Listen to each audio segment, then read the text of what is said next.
सभी को प्रणाम। हम पढ़ रहे हैं गायत्री साधना की उपलब्धियां, जन्म शताब्दी पुस्तक माला 5।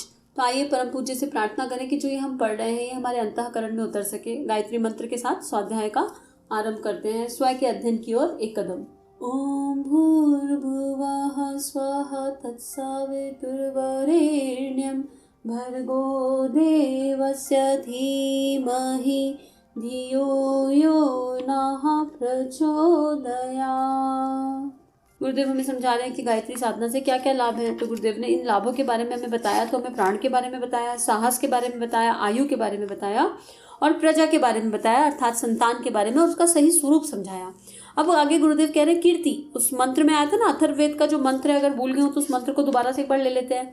ओम स्तुता मया वरदा वेद माता प्रचोदयन्ताम पावमानी द्विजानाम आयुः प्राणं प्रजां पशुं कीर्तिं द्रविणं ब्रह्मवर्चसं मह्यं दत्त्वा व्रजत ब्रह्मलोकम्। अगर संस्कृत उच्चारण में कोई भूल हुई हो तो उसके लिए क्षमा प्रार्थना। आगे लिखते हैं, चौथी चीज आदमी को क्या देती है? कीर्ति। कीर्ति और ख्याति में फर्क है, आप ध्यान रखना। ख्याति क्या होती है? ख्याति वो होती है जो पैसा देकर खरीदी जा सकती है। ख्याति पैसा देकर खरीदी जा सकती है, पर कीर्ति पैसा देकर नहीं खरीदी जा सकती। कीर्ति शब्द आया है, ख्याति शब्द नहीं। इससे जिस गायत्री मंत्र की आप उपासना करते हैं, यह बीज मंत्र हमारी संस्कृति का मूल है। अगर आपने उपासना की है तो आपको जानना चाहिए कि आपने उपासना की है कि नहीं, आपकी कीर्ति होती है कि नहीं। कीर्ति किसे कहते हैं बेटे? कीर्ति कहते हैं, इसे कहते हैं जो आदमी अपने व्यक्तिगत जीवन में प्रामाणिक होता है। उस प्रामाणिक आदमी पर दूसरे लोग भी विश्वास करते हैं, और जिस आदमी का विश्वास किया जाता है उस आदमी का करते हैं सहयोग, और सहयोग जिस आदमी का किया जाता है वह आदमी होता है संपन्न। 4 सीढ़ियां हैं संपन्न बनने की। आप जहाँ कहीं भी चले जाइए, दुनिया में बढ़िया से बढ़िया प्रामाणिक व्यक्ति हर क्षेत्र में हुए हैं, चाहे तो सामाजिक क्षेत्र में नेता हुआ हो या कोई महापुरुष, अथवा कोई व्यापारिक क्षेत्र में कोई आदमी संपन्न हुआ हो। बहरहाल टिकाऊ उन्नति केवल उसी के हिस्से में आई जिसने अपने आप को प्रामाणिक सिद्ध कर दिया। हम सही हैं और ईमानदार हैं, जो वायदा करते हैं उसे पूरा करते हैं, और जो हमारा वचन है वह गलत नहीं हो सकता। जिसने अपने आप को इस तरह से प्रामाणिक साबित कर दिया, उस प्रामाणिक आदमी के बारे में लोगों ने विश्वास किया, भरोसा किया। तो पहले तो ये डिफरेंस बहुत महत्वपूर्ण है और उसको सरल शब्दों में समझें। तो गायत्री मंत्र से कीर्ति मिलेगी, यश और सम्मान मिलेगा, लेकिन अहंकार का पोषण नहीं हो सकता। जैसे फूल खिला तो खुशबू फैली, तो अगर हमने सही मायनों में उपासना करी तो हमारा व्यक्तित्व बदल जाएगा। और जिस चीज में हम स्थित होते हैं, जब वो किसी से कहते हैं ना, तो उसके हृदय को, उसकी आत्मा को स्पर्श करती है। क्यों गुरुदेव की बातें या किसी महापुरुष की बात हमारे अंतःकरण को स्पर्श कर जाती है? वही बात कोई साधारण आदमी कहेगा तो नहीं स्पर्श करेगी। क्यों? क्योंकि उनकी आत्मता का विस्तार उस लेवल पर हो चुका, और उन्होंने अपने जीवन में वो जिया है। उन्होंने अपने पूरे जीवन को एक्सपेरिमेंट बना दिया है, और वो एक्सपेरिमेंट बनाकर अपने व्यक्तित्व का परिष्कार किया। तो जब वो कहते हैं ना, तो वो रेडिएट करता है अंदर से। तो कीर्ति यही है। कीर्ति क्या है? गायत्री की उपासना करी तो आत्मनिर्माण हुआ, और आत्मनिर्माण से आत्मविकास की ओर बढ़े। आत्मविकास मतलब आत्मीयता का विकास।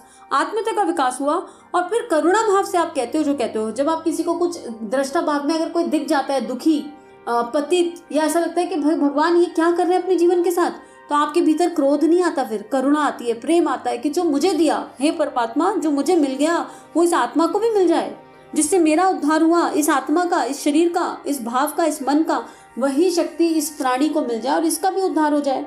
तो प्रामाणिकता जाग जाती है। और फिर हमारे कमिटमेंट, जो मैंने कहा, मेरी कथनी और करनी एक, मैं ईमानदार और ऑनेस्ट। तो ये चारों चीजें जब दिख रही हैं सामने वालों को कि इन्होंने जो कमिटमेंट किया पूरा करते ही हैं, कथनी करनी एक है, तो ये सारी चीजें क्या है? इससे लोग हमारे ऊपर विश्वास करते हैं। और जब ये सब हो जाता है तो सहयोग मिलता है ना। अब आप एक सिंपल सी एग्जांपल ले लो हंसी आएगी लेकिन ले लो। आपने ऑडियो सुना, अगर इस ऑडियो में आपको दम लगेगा तो आप इसको आगे फॉरवर्ड करोगे कि नहीं करोगे? एक जने ने भी फॉरवर्ड किया तो क्या वो सहयोग नहीं है गुरु कार्य के प्रति? कि हमने जो पढ़ा उसने हमारे जीवन में चेंज लाया, हमारे हृदय को स्पर्श किया, तो हम इसको आगे बांट दें। मिल गया ना सहयोग, अगर सही दिशा में जा रहा होगा। अगर भाव यहाँ से भाव शुद्ध और पवित्र होगा, अहंकार मुक्त होकर पढ़ा जा रहा होगा। अब ये तो गुरु ही जाने कि ये सच्चे भाव से पढ़ा जा रहा है या नहीं, ये देखना अपना काम नहीं है, वो गुरु देख लेगा। अहंकार होगा तो 2 चमाट आके पड़ी जाएंगी कहीं ना कहीं से घुमा फिरा के। क्यों? अहंकार का भय नहीं करना, क्योंकि वो गुरु बैठा है, वो आपको गलत मार्ग पर जाने ही नहीं देगा। आप जाओगे तो सक्सेसफुल हो ही नहीं सकते। अगर मन का भाव अपवित्र है तो सक्सेस मिल ही नहीं सकती किसी भी चीज में। मन का भाव प्योर है तो वो परमात्मा संभाल के ले जाएगा, पिटाई भी करेगा। ऐसा नहीं है कि कर्म करेंगे तो फल नहीं मिलेगा। अनुचित भावना से, अनुचित इंटेंशन से किए गए कर्म का फल तो आएगा ही आएगा, जैसे आ जाए तब आ जाए, आएगा।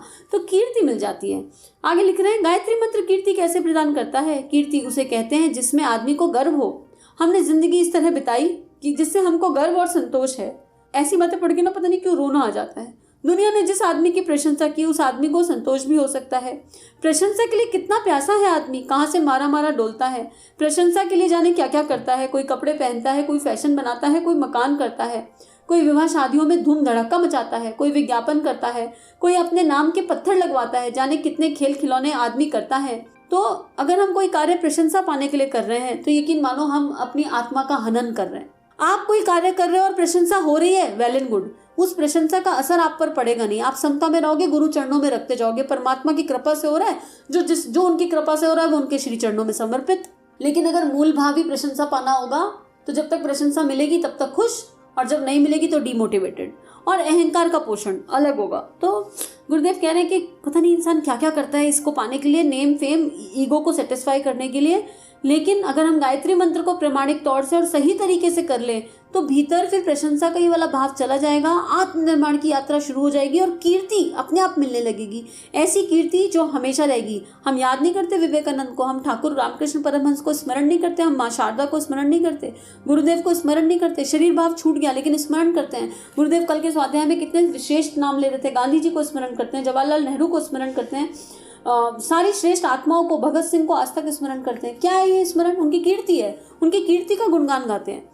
तो यही बात गुरुदेव कह रहे हैं कि कीर्तिवान हो जाओगे और फिर सहयोग, सफलता, बाकी भौतिक लाभ अपने आप मिलने लगेंगे, फिर भागना नहीं पड़ेगा।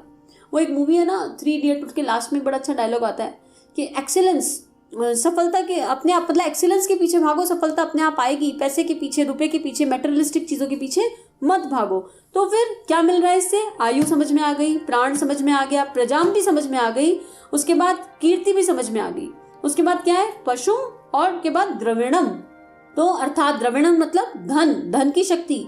धन की शक्ति बहुत इंपॉर्टेंट है। धन कोई एक वस्तु नहीं है। तो गुरुदेव लिख रहे हैं धन कोई एक वस्तु नहीं, यह आपका ख्याल हो कि धन की मात्रा का बड़ा होना ही कोई बड़ी सौभाग्य की बात है, तो मात्रा का बड़ा होना ही सौभाग्य नहीं। धन का उपयोग करना आना चाहिए, धन का उपभोग नहीं, उपयोग। श्री आई, बड़ी कृपा से आई, और मैंने उस श्री का सदुपयोग ही नहीं किया। मुझको यही नहीं पता कि उसको कहाँ खर्च करना है। मैंने पीने, खाने में, सिगरेट में, फिजूल की लग्जरी में उसको खर्च कर दिया।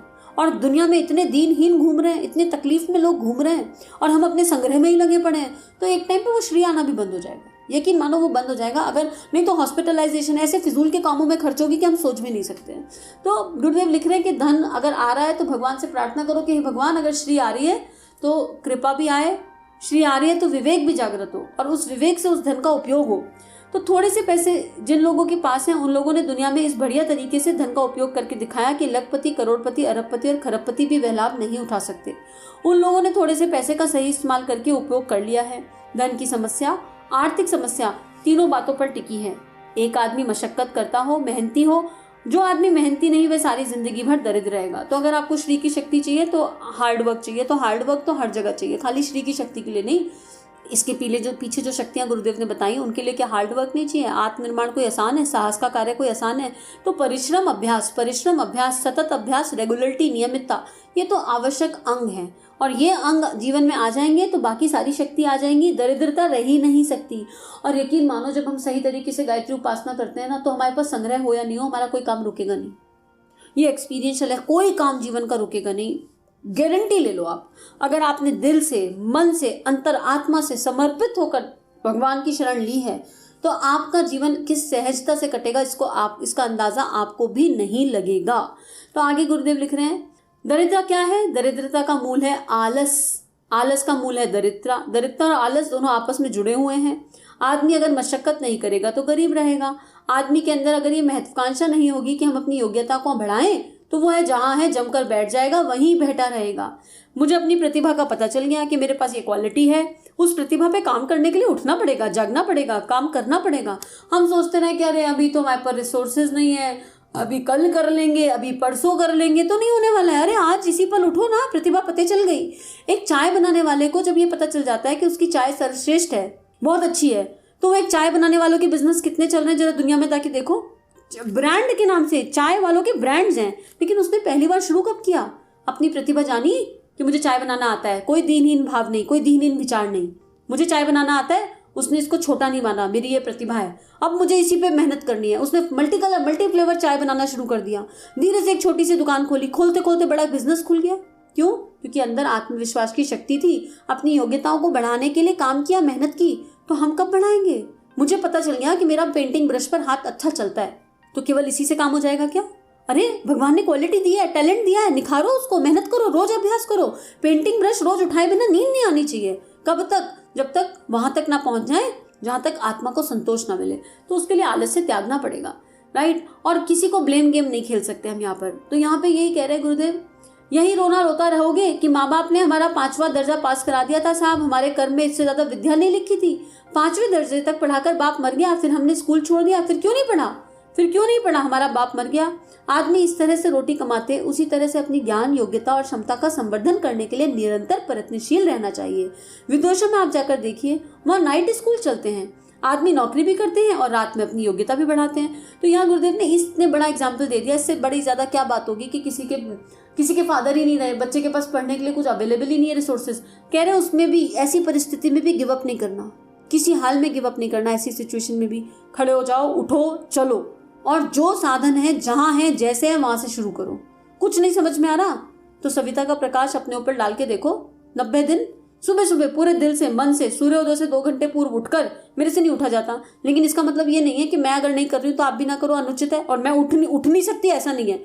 अभी बहुत जल्दी, अभी आज बोला है ना ऑडियो में, अब देखना कल से उठना शुरू हो जाएगा। और ऐसा नहीं है कि उठती हूँ, लेकिन 365 दिन लगातार पूरे नहीं हुए अभी तक। जिस दिन हो गए उस दिन जीवन आनंद में हो जाएगा। बीच बीच में छूट जाता है, लेकिन तब तक प्रयास, कब तक? जब तक उठा ना जाए तब तक प्रयास रहेगा। और एक दिन हर हाल में सक्सेस हो जाऊंगी, पता है मुझे, मेरे भीतर का विश्वास कहता है कि हो जाऊंगी। क्योंकि जब शुरू किया था तो एक दिन भी नहीं होता था, अब कम से कम 2-2, 3-3 महीने, 4-4 महीने होता है ना। टारगेट है 365 दिन लगातार बिना एक दिन की भी छुट्टी किए, तो हर हाल में होगा। तो ये छोटा सा टारगेट था, आप ले लो अपना कोई टारगेट, उठाओ और लगाओ एफर्ट्स, मेहनत करना शुरू कर दो, नियमितता के साथ प्रयत्नशील होना है। तो फिर एग्जाम्पल दे रहे हैं कि कोई भी चीज जो हमारे अंदर से फीलिंग आ जाए ना कि हमको चाहिए, वो हमको मिल ही जाती है, बशर्ते हम अपना एक कदम उठाएं। और यकीन करो, जब हम अपना एक कदम उठाते हैं तो ब्रह्मांड अपने 100 कदम हमारी तरफ बढ़ा देता है। तो आज का सौदा यही समाप्त करते हैं इसी बात पर कि अब हम अपनी प्रतिभा को, योग्यताओं को जान गए हैं, और अगर जान गए तो उनकी तरफ एक कदम बढ़ाएंगे। सभी को प्रणाम, सभी को आभार और धन्यवाद। हमारे YouTube चैनल को सब्सक्राइब कीजिए और बेल आइकन पर क्लिक कीजिए ताकि आने वाली सभी वीडियो की नोटिफिकेशन आपको मिलती रहे। आप सभी को बहुत बहुत थैंक यू।